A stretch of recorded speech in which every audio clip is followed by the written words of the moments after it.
So we're joined by one of the most respected lyricists in the world, Ras Kass. How are you doing, bro? I am chilling like a villain. Yes, yes.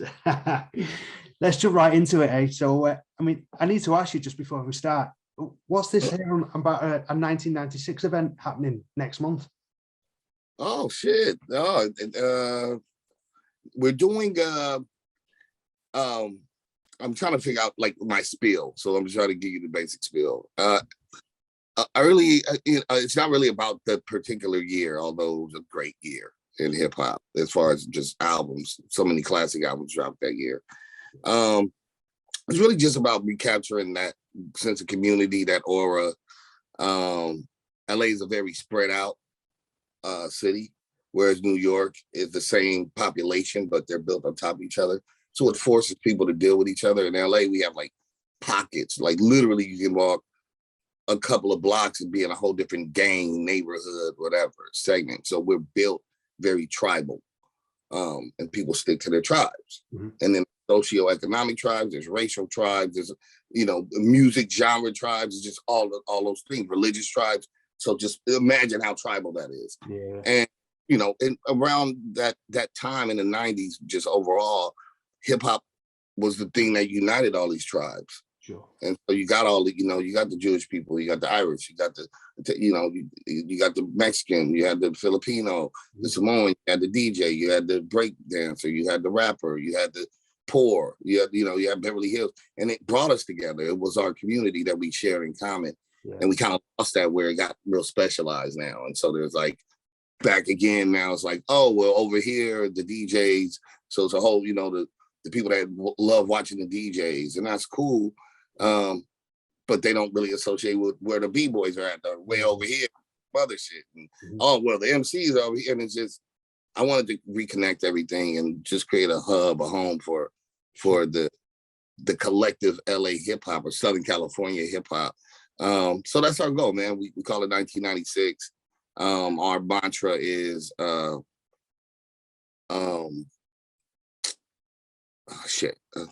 horrible. I should know this. It's good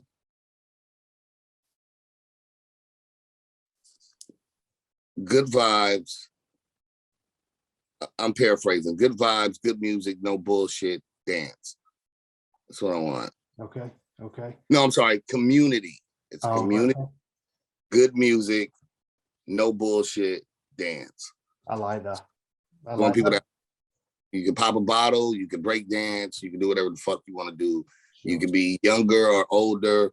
Some of the music you may not be familiar with, or but it's hip hop, and let's bring the community back together. Exactly, that's what the world needs. A sense of community. I think that's it. It's been noticed over here as well. A lot of people's talking. I noticed it the other day on IG. A lot of people's talking about that event. And I just thought, get your pick your brains on it. Oh man. Well, hopefully we can, take it internationally. I would love to. Sure. Where are you at? Where are you at? The UK, Northwest UK. Okay. England, yeah. I noticed you was over here. Was it back end of last year?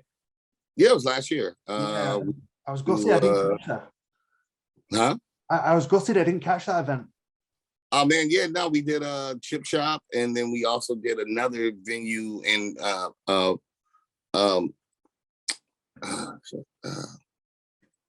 Manchester. Man, I'm about 15 miles down the road from Manchester. Yeah, man, it was dope, man. We had a great time. Manchester was lit. Yeah.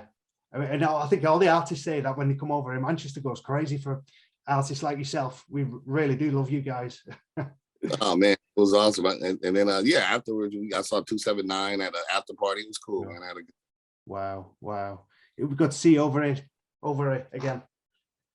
Yeah. The goal is to be back April, I think. I think I'll be back in April. Oh, awesome stuff. I'll be there, Ras Kass. Thank you. So just taking it way back now. I mean, at what age did you get into hip hop? And what inspired you to get into hip hop, writing and writing down your lyrics? And probably 15-ish, 14-ish. Okay. Well, okay. What was your first experience with hip hop? Did you hear it on the street, or did you hear it on the radio? I heard it. It already existed.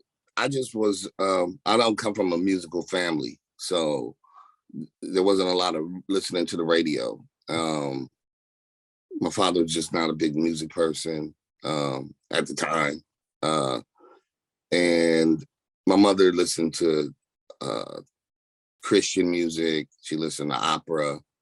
The extent of music I would hear on the radio was going to be, Whitney Houston, Mariah Carey, that type of stuff. So it existed. I just wasn't.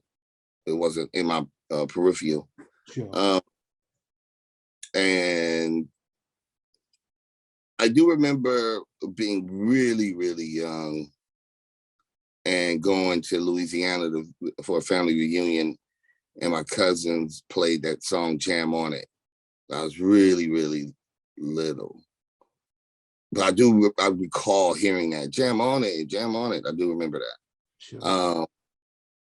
And I thought it was cool, and then all other stuff. I thought it was cool, Michael Jackson and Run DMC. I thought it was all cool, Sure.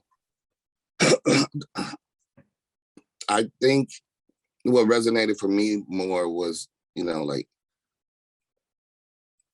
You Must Learn, KRS-One. I think two things that stand out in my brain are KRS-One, You Must Learn, and Ice Cube, or NWA, Fuck the Police. Like, those two really resonate in my brain. Sure. As like when I was like, oh shit, like what is this? And then hearing Rakim, and then, just really hearing Rakim and Big Daddy Kane, and and then I kind of went backwards and just read, like it always existed. I got very aware of it. And then I kind of had to learn backwards, and do my history, my due diligence about it. And then I just fell in love. I just thought it was the coolest thing ever made. Another standout for me was, that's later, but I remember hearing, I was already a hip hop head by then, but I remember when my friend Dags played Above the Law, Untouchable. And I just, I knew I had heard that music, The Doors, because they sampled The Doors. Oh, yeah. And it was just what they did with it was so fucking ill. It was hard. And I just thought it was one of the hardest things I'd ever heard. Wow. And I remember we were in a van, like an 18 dirty ass van. And he just kept playing. I was like, man, this shit is the best song ever made. Yeah. So yeah, man, hip hop, man, it'll regrow some brain cells, in its purest form. Exactly. I like that. I mean, what was the process from that to recording your first album in 1996? It was a long process.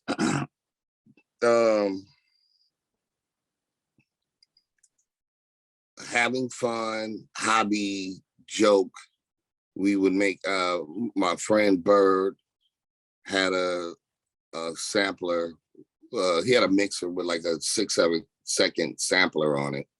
And I had a Technique turntable. And so we just kind of put our stuff together and kept it in my garage. And then we started just grabbing vinyls. So from whatever, sister, uncle, grandparent, whatever, we started putting all our records together. His mother had a lot of soul records. Going to like record stores, buying like the $1 vinyls, whatever. So we amassed a pretty, few crates of some cool shit. And we would battle. We would make these tapes. I'd get an hour in the garage to go through all the records, and we had a mic, and then like in a freestyle, you make your song. Mm-hmm. So we make an album on one side, then the other person would go and make an album on the other side, then we play the album. Basically, the album was us dissing each other. And so it went from there, man. It was just a hobby. It was fun. To Battle Cat, he gave one of the tapes to Battle Cat, which was crazy. Super crazy. Yeah. The fact that Battle Cat listened to the tape is crazier, because he was older than us and we were like these stupid kids. And I don't know why he even took the time to listen, but he came back and he was like, "You're dope rapping." And you're dope at beats, Bird. Sure. And he took us under his wing and developed us, you know. Wow. That's like what the beginning. What was that? Man, shit. 90, 91. Okay. 91 or something like that. Sure. Like, yeah. He's like stupid kids, you know what I mean? Like, and then I from that I went to juvenile hall.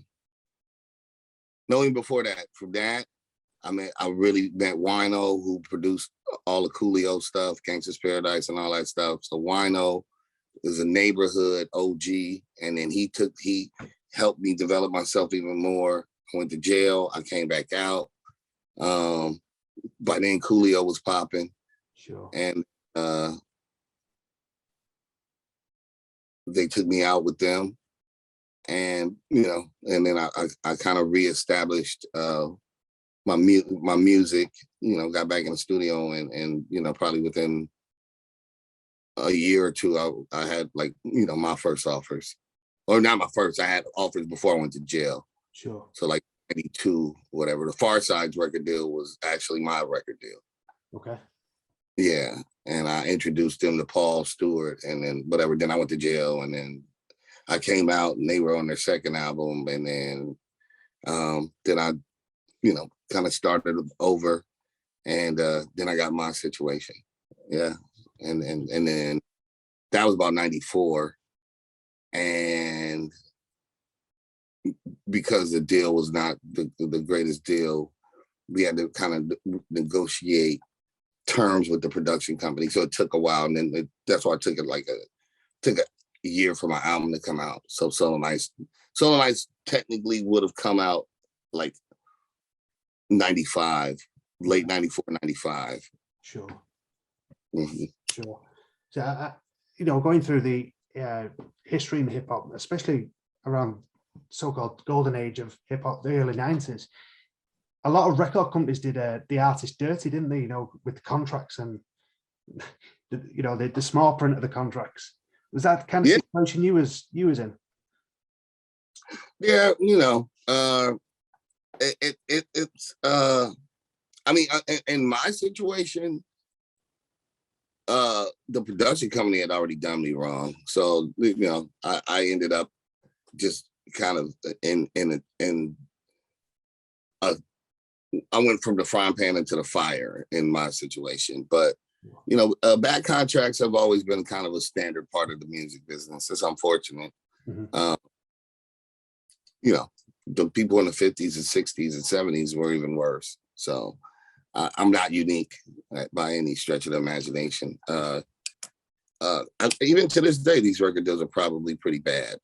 They are 360 deals. They get, a portion of everything you make. So there probably should be better labor laws, or, laws protecting artists, overall in the music industry. Yeah, it's kind of Wild West. You're left at the mercy of these labels, and there probably should be some better protections. Sure, totally agree. As a fan, you're putting in all the work, and they're kind of doing underhanded, stuff that shouldn't really go on in music, but like you say, it does, doesn't it? But you come out with Soul and Ice, and bro, I heard Nature of the Threat. Wow. what a deep song. I was just like shook when I first heard it. Wow. What was the process in the whole, the message and the lyrics, and the deep information that you put in that song? I approached it like a thesis paper. So while I was in school, I was still in high school while I was taking college courses. Then I took college courses. I didn't go to university full time. Sure. I just took courses at our local community college. Uh-huh. And so I just did that. I was also doing my own, even in high school, I was already maybe even before high school. Maybe I probably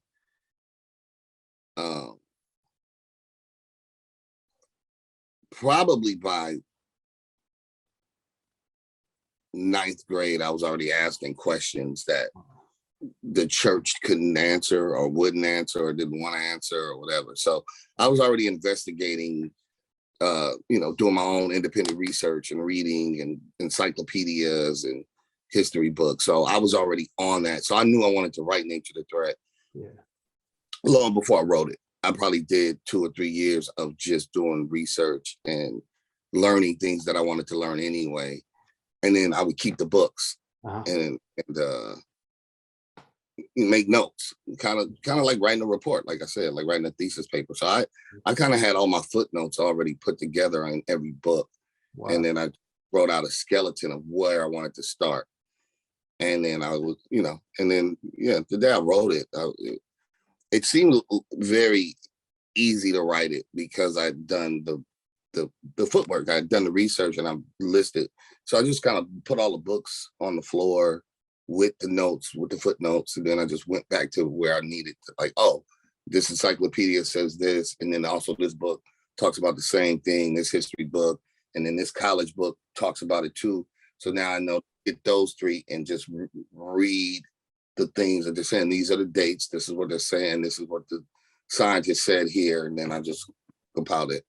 So it was it seemed pretty fast. I don't know how long it was, but honestly, to write it, the research took years, but to write it took, it was all in one sitting. I just wrote it. I probably wrote it. It felt like an hour. I was just like, oh, okay, it's done. And then I was just going to keep it because I knew it was probably going to get me in a lot of trouble. And, my goal was, initially, I was just going to save it for my second album. Sure. If I didn't even have an album, I was just like, oh, get an album. Probably shouldn't say this first. And then I was like, and then I got this album situation. It was on my demo. So Nature of the Threat was on my demo. Wow. So yeah, then it was, I recorded it just because I didn't want to. I have a habit of just, it's a habit I'm trying to break of, life, and I lose stuff. And it's been a few times I lost some notebooks of some things I thought were really, really, awesome to me. And then I never found them and I never recovered it. So with Nature of the Threat, I was just like, I'll record it to something and just have it. And then I'll put it out years later. So I didn't even the beat for Nature of the Threat wasn't like the beat that I really planned on having it on. It was just something, a template for me to record the thought, lyrics. And then I put it out 2 years later with a beat. And then my mother heard it and people heard it and they were just like, it's important and you need to put it out now. And that's kind of how I felt. And so that's what happened. I just, it wrote itself and it decided that it needed to come out, honestly. Is how I feel about it. Sure. I mean, I first heard it, I was blown away. I had to listen to it like 5 or 6 times, on repeat, and kind of like taking mental notes as well. When I first heard it, and wow, so much information, and is on that song. It's like wow, and to hear the story, how it come about, how you researched it, how it took years to research, how you did the footwork, you did the notes, and that's dope. That's really is a dope story. I mean, when it come out, did you visualize the impact or just before it come out? Did you visualize the impact it was going to have on your career? No, because it's a selfish record. It's for myself. Sure. I wrote it for me. Mm-hmm. I wrote it mainly. It's a chronological timeline of human evolution, and so that's really what it is. And so what I was trying to understand is, you get these dates, 1492, 1776, 200 BC, whatever. And I'm just like, what I needed to understand was purely for myself, how did all these dates fit into a story? Like, nothing happens by coincidence. So how, except No, not even rainstorms and shit. It's because precipitation and then, whatever. And, whatever. Everything happens for reason. It's cause and effect in the universe. Yeah. And so I wanted to understand, ultimately, if man, whether it's biblical or whether it's scientific, that man starts as one kind of man, happens to be a black man. Mm-hmm. Where do we get everybody else? And then at the end of the day, I wanted to understand, why do people mistreat African people extremely with more prejudice than everybody else? Where did that come from? And that's really was the point. Me trying to understand in history where the variations happen, where people, because culture is one thing. We don't even have race, but we have phenotypical type skin and whatever. So science will always say that there's only one race, the human race. So where do we get this term from? Why do we say this term? Trying to understand where this shit came from.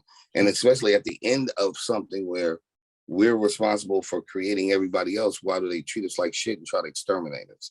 Exactly. And that point that I was, it's a chronological research into the evolution of tribalism that resorted into racism, which resorted into genocide, sure. Attempted genocide. And people still continue to attempt genocide. Yeah. Against their own, at the end of the day, their own, brothers. Mm-hmm. And trying to understand that. True. So deep, and so, there's so many questions that come from, like you say, come from history. And, and that song's very important, not just for hip hop, for music, for the human race, for humans to do research, and right. They can learn so much from what you were saying, even back from when it come out in 1996. Thank you.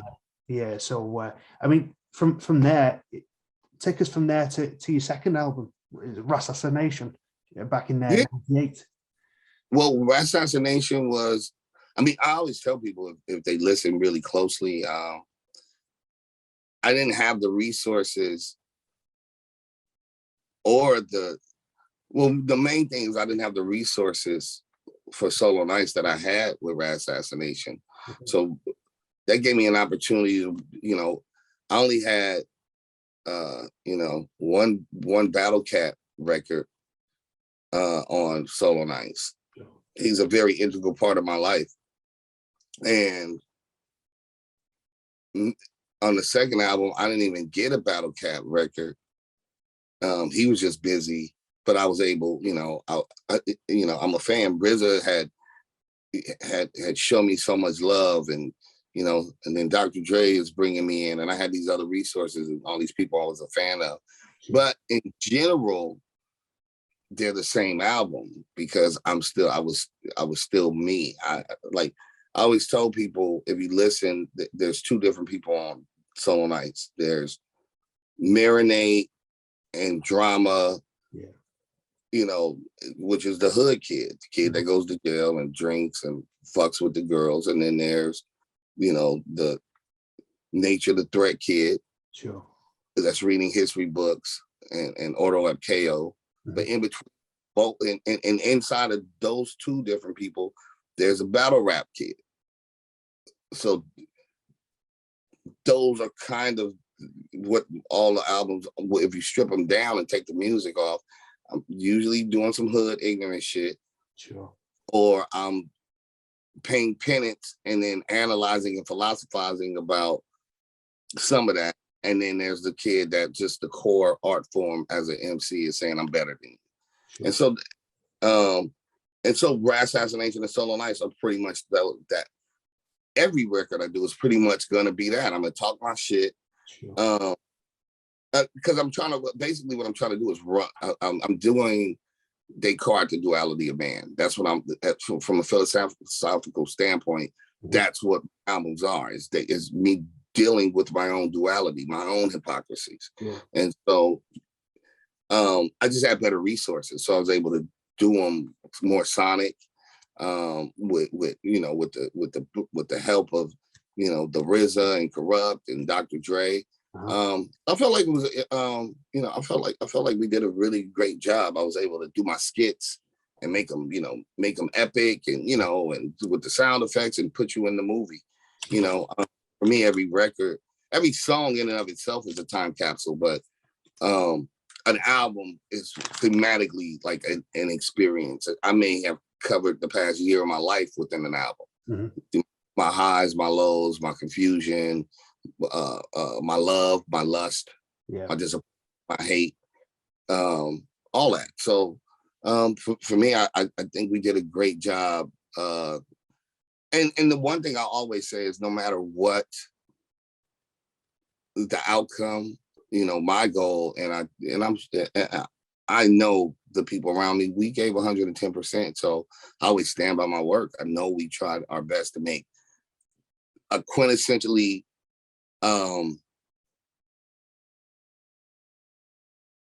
dope album, but I don't want to do 10 songs selling coke. Sure. And like people call some of these albums classic or whatever, and I'm like, he only talked about one thing the entire time. Like, he just killed a lot of people. Every verse, he just killed a lot of people like that. How is that dope? I mean, even, you know, that's a snuff film. Like, if a movie came on and from the beginning to the end, they just killed everybody, no dialogue, just kill. You'd be like, what the fuck is this movie about? Exactly. What's the plot? It has no plot. It's just all action. Like, I can't even get into it no more. I'm desensitized. I don't get the aim of the violence. Sure. You know, a horror film has to have a plot. You're like, oh shit, oh, that's what happened. They drowned the girl in the well. She's coming back to kill him. Like, it's got to be a plot. And so a lot of people don't have plots in their albums. And I was trying to do something. I always write thematically, and I want a plot, a story, and a destination. You know what I'm saying? Even if the at the end of the album, I failed at my destination, at least there's a plot and a story. So yeah, there's a funny part, and yeah, there's a sex scene, and yeah, there's a, you know what I'm saying, and yeah, you know, an emotional part where you know, you make amends, and you know, and another part where you're like, I don't give a fuck, you know, because it's a storyline, and it's because that's an experience. Exactly. That's why I like artists like yourself. You know, yourself, KRS. You know, you got your Biggie, you got Tupac. They all, from start to finish, and they've got a beginning, middle, and end, and it's like it's like a story. It comes together. I like what you said about that. It's very true. It's very true. It has to have a story. You can't just have something that's, you know, you're killing, selling coke, selling, you know, right. Whatever, you know, that resonates, and you know, I wish a lot of other artists, you know, did the same, especially today as well. Especially today. Yeah.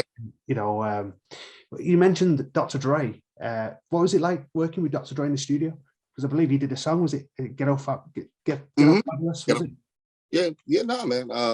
You know, I was privy to being around, you know, quite often. So it wasn't just that one time with him during that period.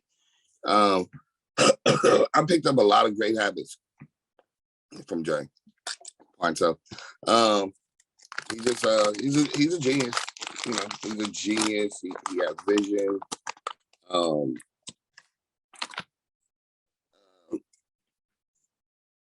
Very critical of himself. Mm-hmm. You know, which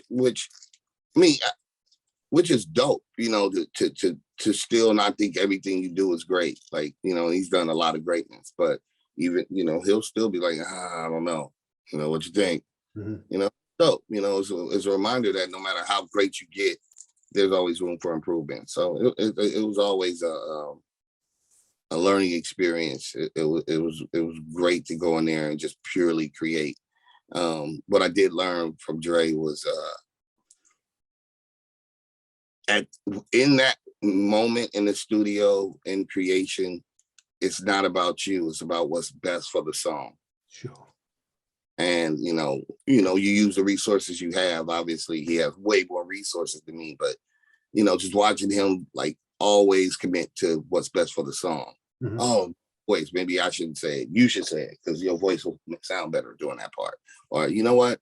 This song needs a viola right here. Okay, we'll call a viola person. We need somebody to play viola right here, because you know that part, like they're little mini universes every record. You know what I'm saying? That like it's just ill to watch them come together, especially come together, and it's just like exactly the way you or that person saw it up here and right here, and when he can manifest it and it becomes this thing that I can hear. I'm like, we did it. This is exactly what I felt it would be, and now it's here, and the world can hear this. So I gave them this. That's a magical feeling, you know, for a director, a painter, you know, person that designs a car, architect. You know, I'm sure that's the same feeling. You know, somebody that makes a shoe, whatever you make, you know, whatever your craft is, when you can take it from here and here and make it tangible or audible, you know, that's our closest to fucking creation to me, like universe creation. For sure. You know, it's I mean, certain stories where Dre's been putting a different artists through the paces, you know, saying different words over and over and over again, and it's kind of like a perfectionist, but you know, I watched it. Man, it was brutal. It was brutal but funny. I can only imagine. It was brutal watching that person's ego shrink. There were times, you know, I was lucky.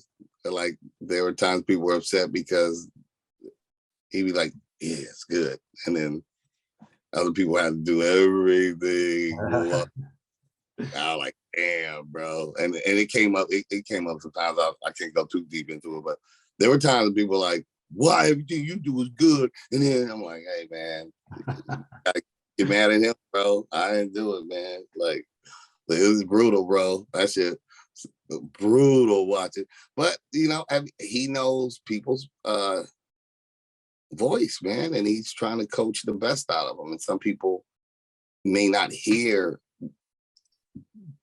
the same range that he hears, and so it's just, you know, yeah, whatever. You know, I'm not the best. I'm not good at lots of things, and so no matter, I would require more help doing whatever that thing is. And so I'm lucky my acumen for picking up what he was putting down with me, maybe because I understand my instrument, my voice, and what, you know, what it was capable or not capable of, or what sounded right or good for that particular record. Maybe I have more of an innate idea. And so I would look up and not have to get, you know, coached that. But, you know, as long as the result is, I mean, I have engineers now, man. I got, you know, people I work with, and I'll do something. And I hate when I told my engineer / producer yesterday, I was like, I hate when you fucking tell me to do some shit. But I really hate it only because he's right. And I was like, you know, at the end of the day, I'm going, and I laughed it off because I was irritated. Twiz the Beat Pro, he produced a lot of stuff for Evidence or whatever. But yeah, man, you know, I was like, dude, I hate when you fucking make me do shit I don't want to do over, because eventually it's gonna bother my ear and I'm gonna have to do it anyway. So he's just calling it because I'm being lazy at the end of the day. And so I was like, I hate that you're making me realize I was being lazy and I was trying to cut a corner that I'm still was gonna fix eventually. So you make me fix it now. I was like, I hate when you do that, because it reminds me that I'm being lazy. I can't be lazy. Got to do this shit right. So it's cool. You know, that checks and balances. Yeah, sure. I get what you're saying. I mean, now, is it true that Eminem used to open up for you? We had a couple of shows where M opened up for me, and then there was times when, you know, I came out before him. That's all. It's just I had an opportunity before him. So yeah, yeah. I basically I brought one of Jay-Z's artists with me one time and told him who Eminem was before Eminem was Eminem, and you know, he's from New York, he's from Brooklyn, and he's just like, white boy. I'm like, all right. But, you know, I basically say, you see the little dirty white boy over there? We were in Detroit and he was opening up for me. I said, he's better than 95% of us. And he's like, you know, especially a New Yorker. He's just like, nah. I was like, oh, no, I'm sorry. I'm wrong. I'm 100% wrong. I said, he's better than 99.9% of us. And then the person said 95. And then I was like, 99.9% of us.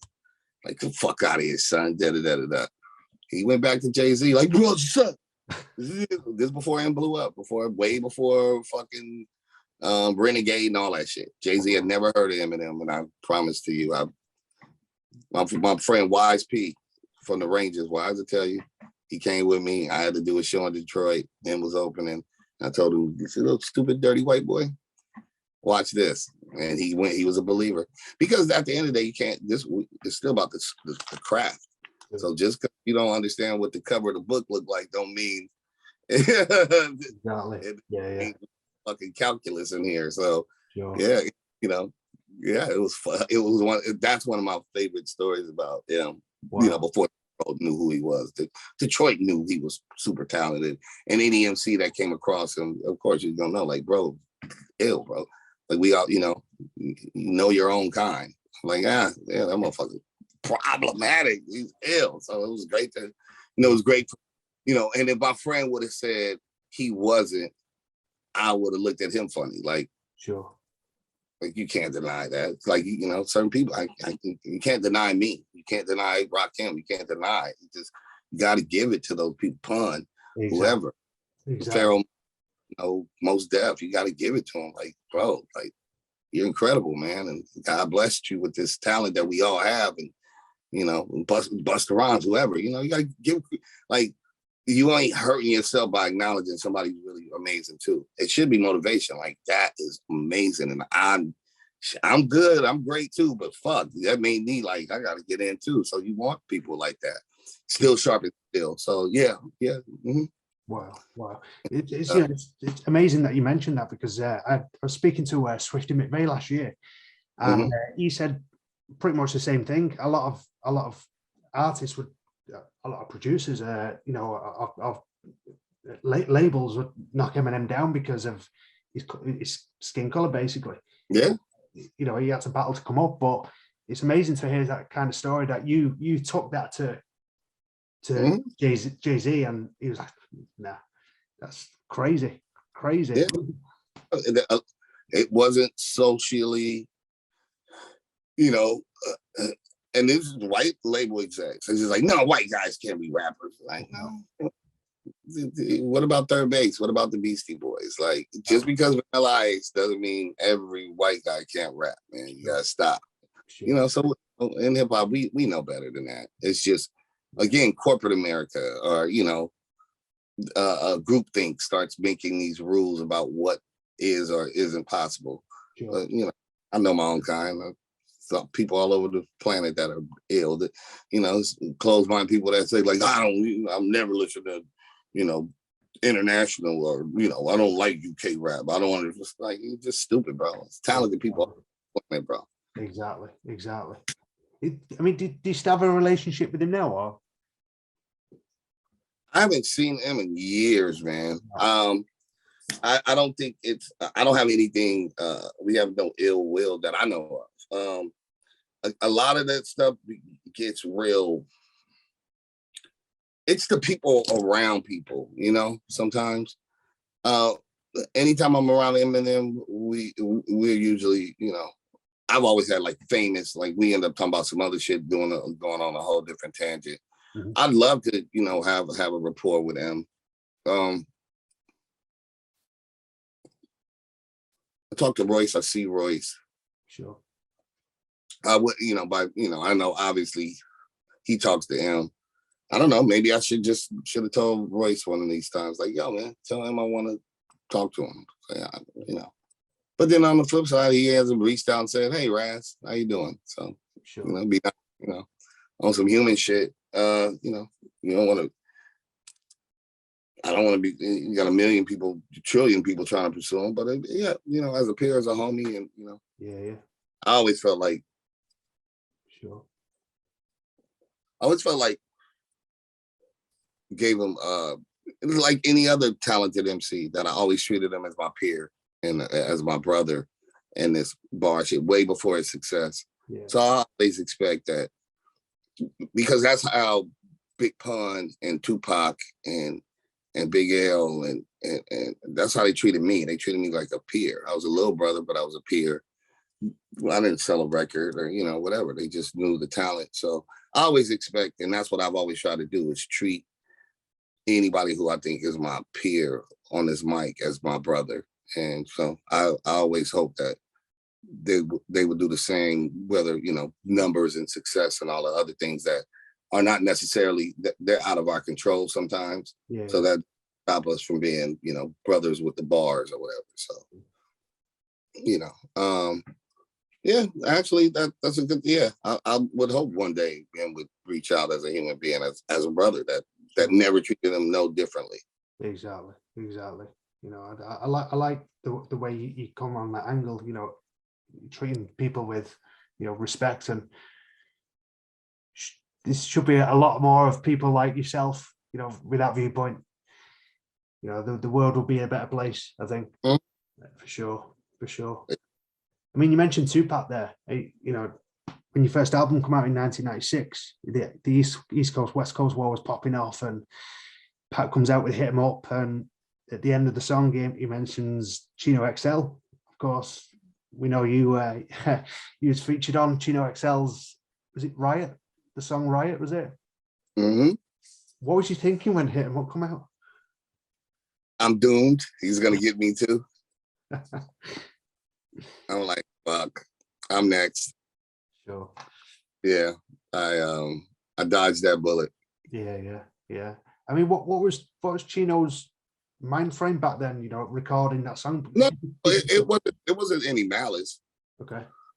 We wrote that record together in the studio, line to line, like back to back, watching each other. Right. And I knew who Chino was. I knew he could rap dope. I was I was a fan of his talent, but I didn't know him at all. Sure. I don't even think I met him before that, actually. Rick Rubin asked me to do that song with Chino because Rick Rubin was considering signing me too, but I signed the Priority. So I chose a different label, and then he asked me as a favor to do that.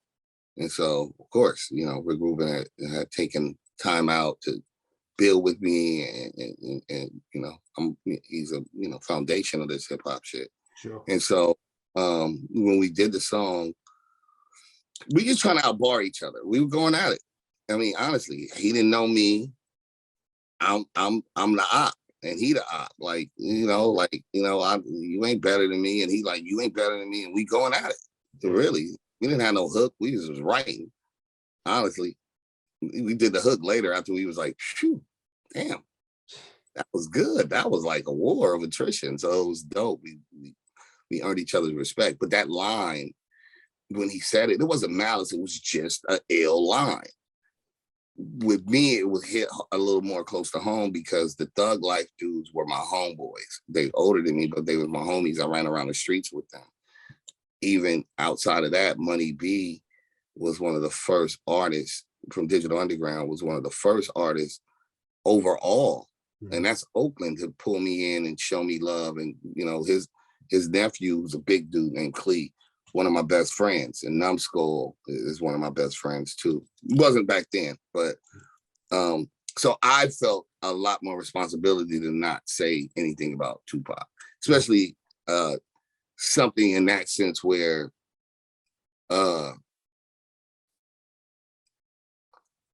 we don't know if it's true or not.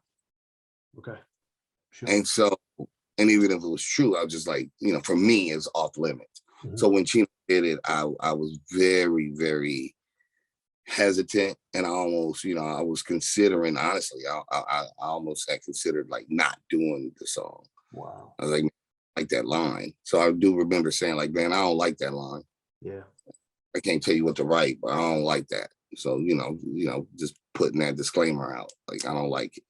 And so I never told anybody. I didn't tell Thug Life. I didn't tell Money be about the song that I recall. But maybe I did. Possibly I may have said, man, I did a song, it's dope, but instead of, but I don't recall saying anything. But maybe that's probably how it went through the channels, because they were all, that's, Pop came from Digital Underground family. The Thug Life dudes were homie. So, when Pop, took shots at Chino, I'm like, fuck, okay, well, now he's really saving it for me. So by the time Machiavelli came out, and then Exhibit's situation, because of the paparazzi shit. So I told them, I was in Atlanta, and some people had bootleg. They had versions of the Machiavelli album. Pac wasn't dead yet still, sure, but the album was about to drop. And I remember I had a show in LA, and it was Cass. It was out in Cass. Because it was Outkast, it was Outlawz, it was Ras Kass. It was a show. I was like, that was a crazy, whatever. And Outlawz and Thug Life, I think Thug Life came up and just like, yo, Pop went at Exhibit. I was like, man, and I hadn't heard. No, I heard the song. I heard Bomb first. But, Pop, no, I hadn't heard it. They had some other bootlegs. Whatever. I had heard some of the songs. I hadn't heard the whole album. And so I bought the album, obviously, the first day it came out.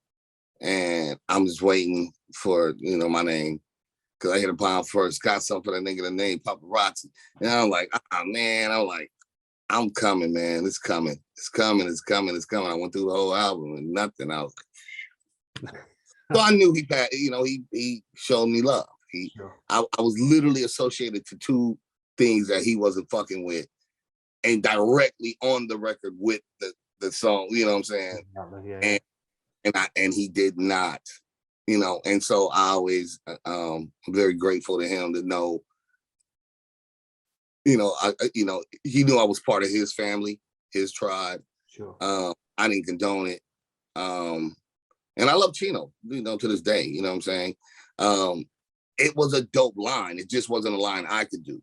But if I had said that line, I would have expected, you gotta know what comes with it. But it's just some lines sometimes, like if I diss somebody, I don't diss them on like a Horsemen record, because that's my beef and I don't want to associate them with. You know what I mean? Yeah. With if it's my problem and my thing, then I'll hold off. I'll do my solo record and talk that shit. So you still got to be a little political about, what you say when you involve other people. Sure. I thought it showed his character, Tupac's character, that he instinctively knew, or for whatever reason knew, like not to throw me under the bus too. Sure. And I'm grateful because I was a big fucking fan, and the last thing I would want him to do is to have passed and thought I was his enemy too. He did me a beautiful solid. While he was in prison, he actually had written his perfect album, and I made his list. Wendy Day has it from Rap Coalition. Sure. He wrote it to her, and it was me with Easy Mo B, produced by Easy Mo B. So after Pac died, I had the ability to work with Easy Mo B, and I did 2 songs with Mo B, really for Pac. That was something, I did to hopefully there's some awareness after death, and that he could see, I tried to honor him. Wow, okay. Yeah. Wow, that's a nice gesture, really nice gesture. I believe he was on the set. Speaking of, was that the One Nation album? Was that the plans he had for One Nation? The letter to it was. I believe he was on the set of Edie and Exhibit's movie video. Yeah, of course. I had the support. That it was really dope. Sure. And the album was really dope. It was really, really dope. I wish I would have made it, again, when people execute somebody else's ideas, then, those things change. Sure. I definitely wish that he could have done his One Nation, and I could have been a part of that as he had it on that piece of paper. That would have meant a lot to me too. But I did what I could do. he said me and Easy Mo B, I did it twice, you know. Sure. Um, Real nice gesture.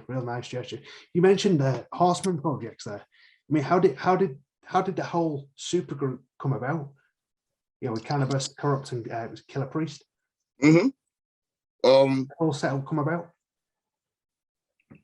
Again, Wendy Day, Rap Coalition. Wow. Wendy Day is a little Irish lady with red hair and freckles with a big ass gun, and she shoot the shit out you. So Wendy is what I call the angel of hip hop. She's an unsung hero who has helped everybody from myself. Me and David Banner slept on her couch. Wow. The Locks, Eminem, UGK, Goody Mob, helps people get out of fucked up contracts. Like, she is the angel and hasn't been thanked enough in the hip hop community. Sure. So, ironically, today is St. Patty's Day. Yeah. And my favorite Irish woman, Wendy Day. Yeah. I love her. I've heard so many great things about her. She's the angel of hip hop, and she's got to push over. Like I said, she got a big ass gun, so and can carry it. Like, yeah, she's awesome. So anyway, he was doing the Rap Olympics, and it was all these different groups. This was like 2000 or something. Mm-hmm.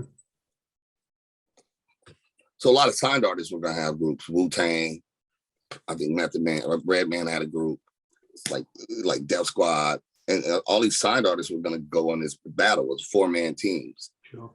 And so I knew this dude that was up and coming that I met in Atlanta, and then I was beginning to really. I was his fan, but we were building a friendship named Corrupt. And so I remember Corrupt called and said, I'm gonna get on that 4-man battle shit. And I was like, yeah, me too. He was like, well,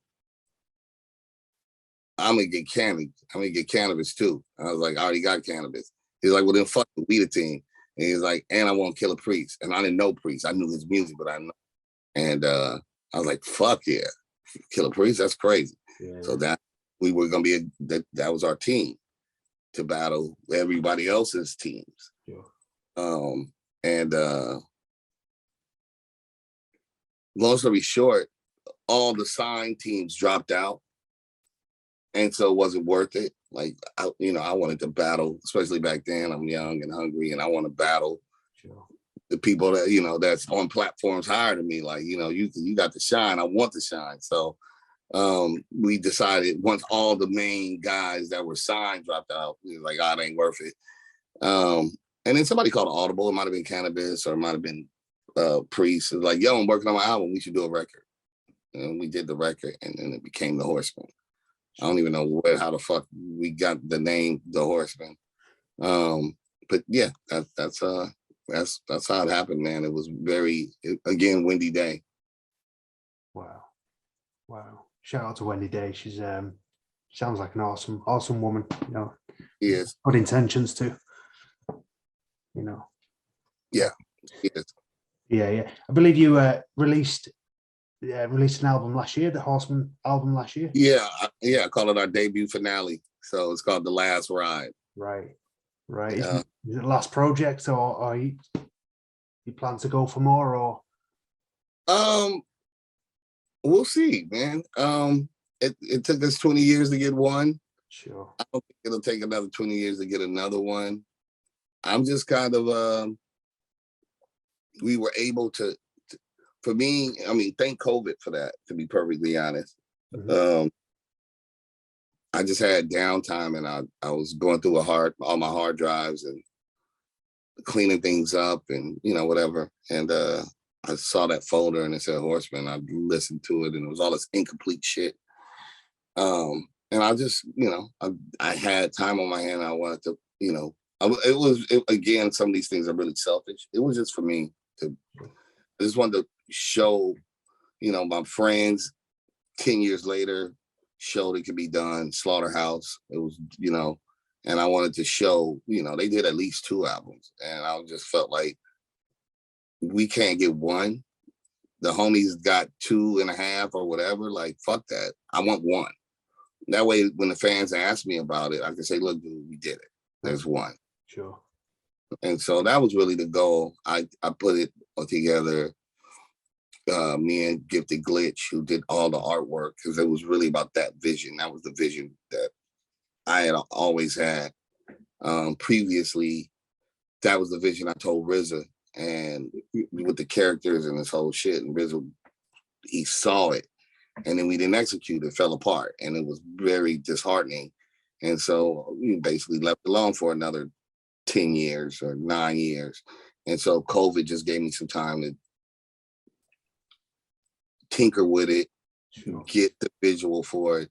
And then I was able to go, to each of my brothers and just say, look, man, look, because we had like a verse here and, a hook here and this, that, incomplete songs. So in general, I was able to take their vocals from 7 to 15 years ago, sure, and strip the beats out, give it a new production, because the lyrics held up. Yeah. And then things that were missing, I was able to like present that and say, okay,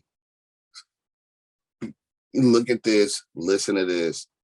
Now, can you fix the things that need to be fixed? I need you to do a hook here. I need you to do a verse on this one. I need you to do, and that's how it kind of came together. So honestly, like the Horsemen album, to me, I think one of the coolest things is that you really, that some of that stuff is that's from 2005 and 7. Like I really did some archaeologist shit and like dug up some bones and then put the bones, reassembled the bones. Sure. So that's really the skeleton, the foundation of that record is what you would have heard 15 years ago. Wow. And that's kind of cool. We'll never be able to do that again, like to like reassemble all this, this dinosaur and put it back together so people can see this Tyrannosaurus Rex. Anything we do now, obviously, will be right now. It'll be cool, it'll be great, but it was really, for me, it was nostalgic to reassemble our past to put it in the present. And then if that gives us the opportunity or the motivation to reassemble them, yeah, I'm totally down. Corrupt hit me about a month ago. He was like, "You gotta do it again." Wow. And he's like, you did it. You because I'm executive producer of the Horsemen album.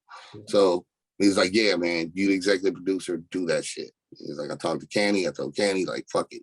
You pulled it together, which is, I enjoy, I picked that up from Dr. Dre. Dre used to tell me, he's like, you're an executive producer like me, because he says, I see things the way, like, I see the bigger picture, bigger product, which is what I want to do. And so that was a great opportunity to showcase that part of myself that I enjoy doing. Sure. Yeah. And yeah, man, shit. Actually, DJ Quick said he wanted to produce a single for the next Horseman album. I think that could be incredible. Wow. What he would come up with for us, knowing what we do. So if we do it, it'll be, that growth. It'll be the growth to the next level, which was the vision anyway. The vision was, just thinking 2001, at the height of cannabis's, as of now, at the height of all our popularities, let's call it that, on the major record deals. If we would have had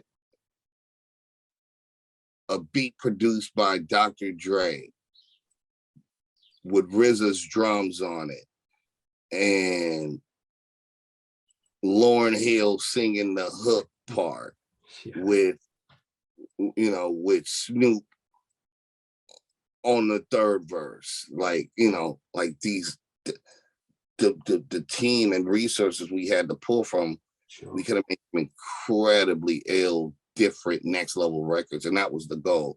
So that's still the goal. That's what I would want to do. I would want DJ Quick, yeah, and then get, hey Matt, we need you on this hook. You know what I'm saying? Sure. You ain't gonna hear that every day.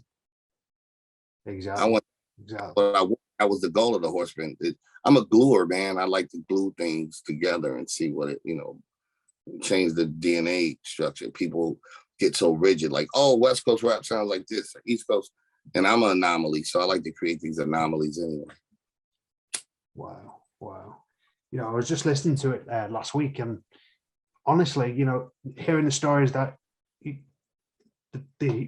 how you put the album together, coming from what 2007, the music was done in 2007, the lyrics, and you basically built it up.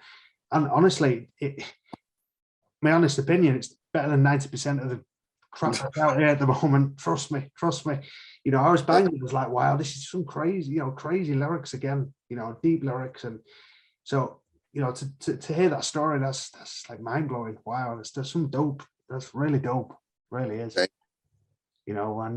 but you with the impact of Soul and Ice, the first one, was it always an idea of yours to do Soul and Ice too? No. And actually, Soul and Ice was discounted when it came out. I caught a lot of shit about Soul and Ice. Wow. Okay. Production and this and that. Like, I caught a lot of shit about my first album. I always catch, I don't know, people just, people gonna hate you for whatever you do. Tupac said that. Yeah. I caught a lot of shit, but for me, it innately happened. I didn't really plan on it. And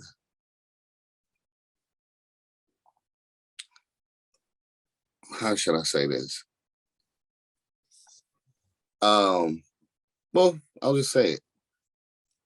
Most people won't never, not most, a lot of artists that I love and respect will never get to celebrate the 25th anniversary of their first album.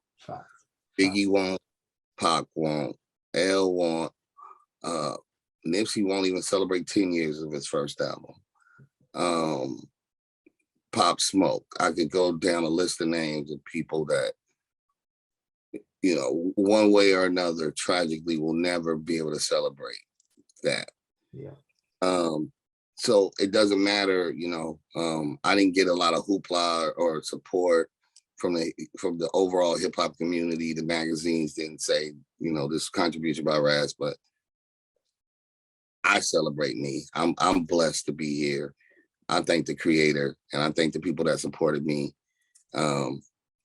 that I'm able to say, wow, 25 years later. And for me, it was also about, it was that I'm, at least I'm here, grateful to be here. And the other part was to take some, some inventory. For me, it was like, so nice to ask a question overall, like, society is this, society's fucked up. Racism is where it's at right now. Inequality, income equality is like this now. 25 years later, that was the question. And then the first song on the album is Silver Anniversary. And I answer those questions. And I think overall, what's crazier is that it's not just society. I'm also in the mirror looking at myself. Mm-hmm. Am I a bad person? Did I go up or did I go down? Or do I regret nature the threat, or do I, whatever, and or my career or whatever, and so those were things to ask after 25 years, and I found some interesting answers. Did I regret nature the threat? No. Did I do some of the same fucked up shit? Yeah, I did. Went to prison. I did this. I did self-destructive shit. Am I a better person? Have I changed? Do I have less anger issues? Yes. Is society better? Is racism changed? No, it's worse. So the things about, for me, I kind of found that, I grew. Some things, is my career in a better place? Yeah. Am I as upperly mobile as I would want to be? No. So I've got to answer those things and be honest. But one of the biggest things was, those were the in the mirror questions. But with society fucking failed. I might have got a B.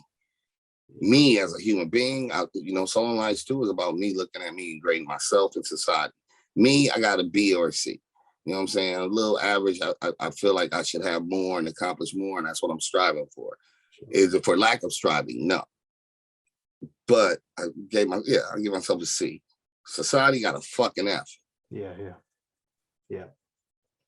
America, the world doubled down on hatred and racism, sure. On income inequality, on all. And so that was the scary part about the record, and why it's just as important as fucking Nature the Threat. White power is incredibly important about the psyche of why we call things Western civilization. It implies that everything else ain't civilized, and Western only means white, that we still deal with that shit. Exactly. Why when we know there ain't no fucking race, why do people keep repeating it? You understand what I'm saying? So it's like, I don't know. People say, yeah, if you would have put out Nature the Threat now, you know what I'm saying, it would go viral. I don't know. I don't think so. Because I keep writing things that are just as important, and people don't give a fuck. People are fucking moronic. Yeah. So I don't know about, those are very interesting things to me that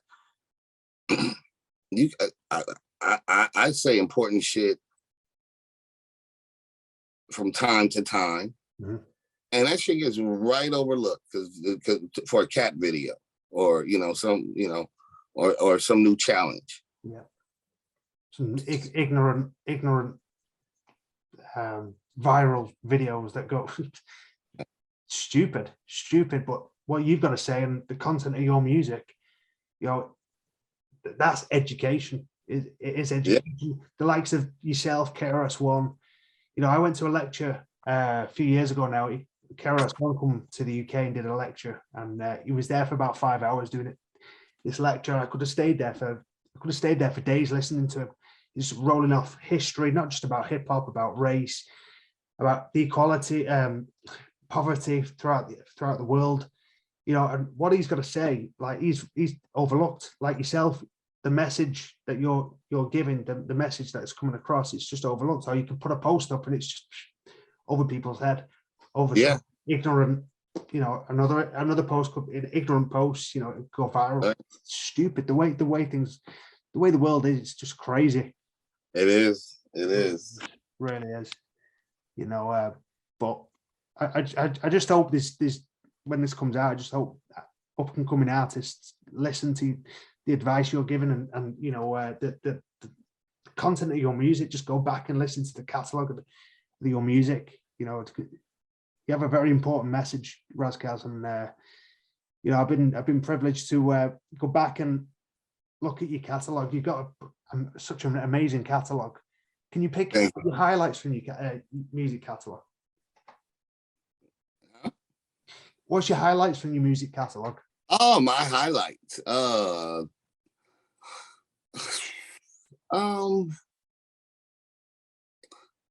It's like trying to pick a favorite finger. You know what I'm saying? Like, I like them all. They're good. They're all useful. I don't need an extra one. I don't need to miss one. Mm-hmm. I'm good, man. I every time I just try to do the best with what I have. I'm excited about the new things that I'm working on just as much as I'm excited about. Every once in a while I revisit some of my older stuff and I'm like, oh man, that was cool. That was sure. And that's how you felt. Like, I listen back and I'm like, oh wow, So I'm just always great. I'm grateful for every person that helped me make these things. Period. It takes more than, one guy can't build a village. Sure. Just can't. So engineers and producers and DJ and, feature and produce, just producers and, all these people that help me, what I'm saying? I get a beat and then, I ask so-and-so to, hey, well, can you change the snares on it? And the producer's like, it's cool, man. I'm like, well, I just hear it this way. I want to try, and, we like, all these people help me create a vision. And then, you do it again, Raz, it's not right. Or change this verse, or this verse should be the second verse. And I'm like, fuck. But I need all those people to help me make this one, this one capsule, this one time capsule, this one song. And, that is one of many universes that we made. And we always want, my hope is always, obviously, like anybody else, is that people will appreciate the hard work and effort and love that we put into each universe. So, with that being said, I never, the highlight would be those experiences with those people that help me make these things or inspire them. Yeah. And my highlight would be when people are inspired and get something out of something that I made, that we made, when, just having you, for instance, to say, man, I listened to Nature the Threat. And I had to listen like 5 times to process some of that information. Like, it was worthwhile, it's,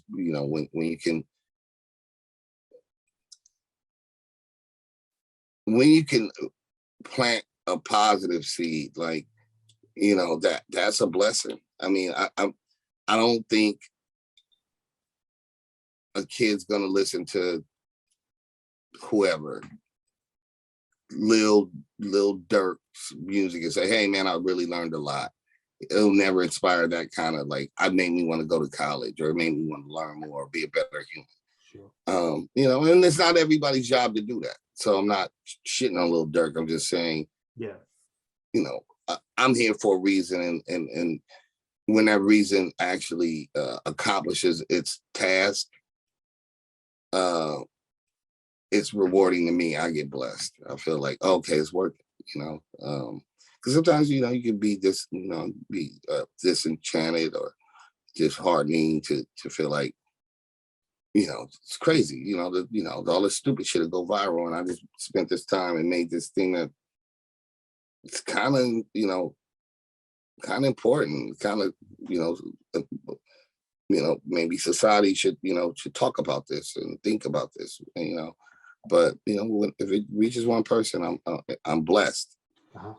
But still, it's a goal still to reach more. I want to, again, Eminem, prime example. When people didn't know Eminem, I knew who he was. Yeah. I want to know who I am too. Sure, for sure. I mean, people over here know who you are. I think you know about that from last year when you taught here. Yes, sir. We go crazy for Ras Kass over here, but that resonates with me. That resonates with me so much. But you mentioned it before, Nipsey Hussle. I know you did a song with Nipsey Hussle. You tell us about it. Is it Californication? Was that, I think? Yeah. Mm-hmm. No, well, Nipsey is I call it classes. So Nipsey's from a younger class than me. I'm from a younger class than Nas and even Twista and Pharoah Monch. They came out before me, Common and all of that. So I didn't really, like, I know Nipsey's homies, and I was acquainted with Nipsey. My cousin knew him more. I didn't know him like that. I got a lot of friends from his neighborhood, obviously. Sure. I was just very impressed with him, man. I just thought he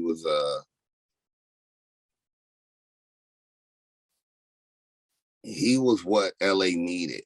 Cause he could talk that shit, the hood shit, with like his whole delivery and his choice of production is right in the pocket of where LA is at and was at. And but he didn't just talk complete stupid shit. Yeah. You know what I'm saying? He talked, reinvested in, and recycling black dollar, like, closer to some Pac shit in that sense. You know what I'm saying? And the cool part about that particular song is, again, I met David Banner sleeping on Wendy Day's couch, and then he would go on to become David Banner, multi-platinum. It was back when we were younger. And he hit me one day, and he had this idea. So David says, he plays me a beat.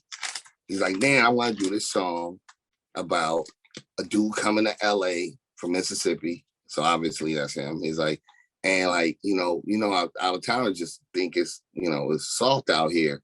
He's like, you know what I'm saying? Like, I just want to tell his LA story about how he think it's cool, but then it just really get off like some real crazy LA shit. And I want Snoop, and I want Nipsey, and I want, he had said somebody else. And I forgot. So the whole thing about that song is it couldn't be written by a lot of people. It had to be written by one person. Sure. Like the artist couldn't just say their verses because it had to tell this story. And so the easiest way was for one person to write it. It could, but they don't have to be in a studio together. Snoop busy as fuck. So, you know what I mean? So I wrote the story. I was able, so it's funny because I wrote it and then, like I just did one all track of being Snoop. So I turned into Snoop and I wrote it sounding how I hear Snoop when I'm around Snoop. Sure. And I knew Nipsey, you know what I'm saying? So I wrote it purposely knowing how Nip and his neighborhood talk. And the coolest part, I wasn't there when they laid that shit, but there's a ref of me doing all those parts. And they pretty much sound, I mean, they made it sound obviously 10,000 times better, but they nailed the timing, the word, they fucked it. Like they killed it, especially Nip, because I wrote his shit. It's flocking is when you do robberies. And it's really a thing that really only they neighborhood used to say, flocking. So when I say that part, like his delivery on that part is spot on. Like it's exactly how I wrote it, but like it's like being the dopest actor. He killed, like he go win an Oscar just for how he said it because I know his hood. So I was like, it geeked me out because everybody had the freedom to change up, whatever they wanted to, but he did it just like it because I captured that voice, but he did it. So it always makes me happy. Like, yo, man, having him feel comfortable enough. First of all of them to have enough faith in me to let me pin the story was really cool, and to trust it and not be like, nah, man, I'm gonna say, whatever. They're like, nah, that's dope. Let Ras write this shit. You know what I'm saying? And then they delivered it perfectly. Like they killed that fucking record. It's one of my favorite things. Those are the things I like to do. Like I said, executive produce, write. You know what I'm saying? Especially if it's conceptual shit like that. It was highly conceptual. If it would have just been, living in LA, then great. You can all talk about it. But this was like we had to tell a story, and everybody fucking killed it. But Nip just, damn, like his whole personality, just everything with it was so lit. Sure. I mean, what was it like on the set of the music video? Super fun, man. Yeah. Super fun. I just you played a cop. I think you played a cop, didn't you? Well, I wasn't supposed to be in the video, so I wrote that part for Eminem. Right. Or I really wrote it for Travis Barker. Well, Eminem, if possible, or Travis Barker. Thought it would be dope to have a tattooed undercover police officer. So I wrote that for Travis Barker. And then, of course, in its perfect world, Eminem. So I wrote it for him. Yeah. Just to down. That's why it's that little nasal tone. He just kept my original. Sure. So I was trying to do a little Eminem thing on it. But M couldn't do it and Travis couldn't do it. So then he's like, well, you got to be the cop. I'm like, really? I don't want to be the fucking cop. What? I'm like, all right, fuck it. I'll be the cop, bro. My dad was a police officer. So I'm like, fuck it. I'll be my dad. I'll channel some of my father. Like, yeah. So it was fun. And then, and the fun part was Snoop and them know I don't smoke weed. And so when on our first take, because I'm pulling them over for smoking weed. Yeah. What's in that cigar? Medical marijuana officer. I got a weed card. So when we did the first take, actually, because Daz is in the passenger seat, I think. And no, Banner's in the car. But I took the cigar, the weed from him, he was smoking it. And I hit it. and he know I don't smoke weed. So it's funny he stayed in character because as soon as they said cut, he like, oh shit. He told Daz, his cousin, he like, Ras Kass smoke weed, cuz. I'm like, I only do that shit once, nigga. I did that for the shot, nigga. Wow. So it was really that was fun. Just to, fuck dog head up like Snoop was tripping, like, this nigga smoked for real. I was like, yeah, it was cool, man. A lot of brotherhood, man, and those are like my happy moments in hip hop, like to be amongst, people I really look up to, accomplished so much, really awesome, super talented, and still have that camaraderie as peers that I look up to. Because I look up to Tupac and I look up to Dog and I look up to Banner and accomplished a lot of shit, man. That shit is something to be able to salute somebody for. And Nipsey too, just what I'm saying? Like, we all out here, chasing our dreams and trying to accomplish, and get our money right and get financially solvent and all that. So if you could do that and keep a positive attitude and not be an asshole, that's even like, it's kind of rare. You know what I'm saying? Look at Kanye. Like it just a lot of people fall apart on just the basic premise of not being an asshole to at least to your peers, like, but because I'm still a fan of the art form. I'm a fan of certain people. And I ended up becoming very jaded about meeting people I looked up to because some of them let me down. Sure. Quite a few. They like, don't meet your heroes because you might turn out to be an asshole. Yeah. It's always refreshing when you meet one of your heroes and they're not a fucking asshole. Like, this good dude. I like this dude. And this thing is cool as fuck, bro. You know what I'm saying? Like that, I try my best.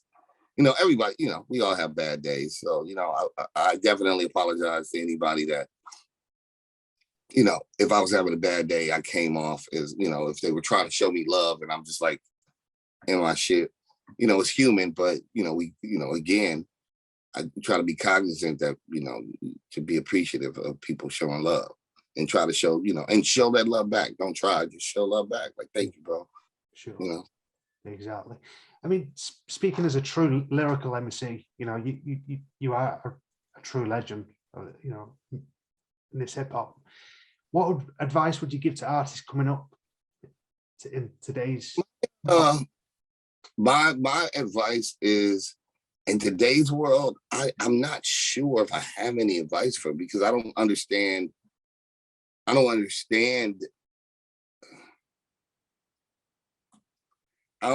how to get popular in this world. Yeah. I don't. My advice is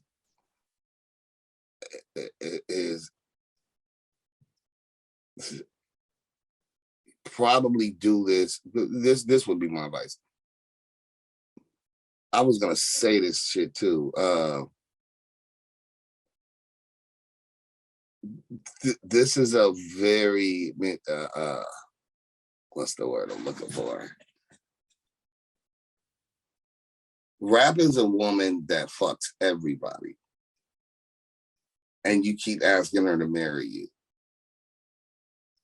And I find myself constantly asking her to marry me, and she's just fucking everybody. Yeah. So I have to accept that. I wouldn't accept it in my personal life, but this is the mistress that fucks everybody. I've been loyal to her for 25 years. She's still fucking everybody. Doesn't mean hopefully one day she'll love me as much as I love her. And you gotta love this hip hop thing, this culture, sure, to take that kind of fucking abuse. But I know a lot of people do that really love her. You know what I'm saying? And so that's what we do. You be prepared for some heartbreak when you're trying to date this bitch. Sure. That's a really good way of putting it. That's a really good way of analyzing it. Actually, I like that. I mean, what's next for Ras Kass? Any plans for this year and beyond that you could let us into? Yeah. We'll be touring. We're trying to lock in our release date. We'll be waiting on a couple of one more song to do, but the Gutter album is GUTTR. So we're dropping the Gutter album. That's me, RJ Payne, produced by Havoc from Mobb Deep. So that's next, which is definitely gonna scratch an itch for me to just do some grimy shit. And then like I said, me and Fredro, that's a whole project, whole 10-song project. Me and Fredro, me and Dr. Dro are gonna it's like 5 songs. We're just gonna do like 5-song maxi singles on EP. Sure. And it's just grimy. Maybe we'll just call that shit grimy. Not gutter and grimy. Can't do that. I don't know what we're gonna call it, but it's fun because I just love Fred. He's really a Dr. Dre. Like he's got vision, and I don't normally lock in with just one producer for a project. Sure. But I'm having fun. I've committed to doing a couple in the next year or two, like these small things. Like after Apollo, that was really, really fun. So just bring something else out of you when you just lock in with one person. Sure. It's not my reality for an album. I don't normally, like for a Ras Kass album, I don't normally do just one producer, just because I have different feelings and different emotions. But yeah, for the most part, just look for the Gutter, man. The Gutter is coming. Oh, I'm sorry. And we got something called Bar Rescue, me and Twiz, that we did, which is super artsy. So it's Twiz kind of like, it's a Twiz versus Ras Kass type thing. So Twiz is sick with the beats. He's actually originally from the UK too. So was that the producer who was in the studio yesterday? Yeah. Okay. Yeah. That's Twiz the Pro. So we got something called Bar Rescue. Sure. And Twiz is an ill wavy producer. He does like a lot of Husk Kingpin and Evidence stuff too, whatever. He's dope. So yeah, we got an ill project. We may be doing it on a UK or at least a European label. So yeah, because I'd love for it to be an import into America. Sure. It's just got a different feel. And like I said, he's originally from the UK. So of course. It'll be awesome to see you back over in Ras Kass. Did you say you was coming over in April? Did you say? I got a call yesterday. I believe it's April. I think LOG goes out May, and then I'm supposed to come out April. Wow.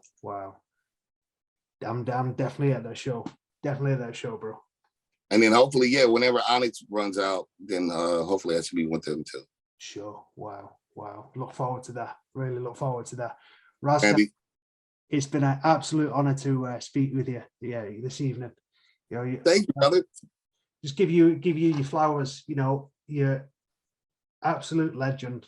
Just keep in that real hip hop. That real hip hop, that vibe that you've got, the positive vibe.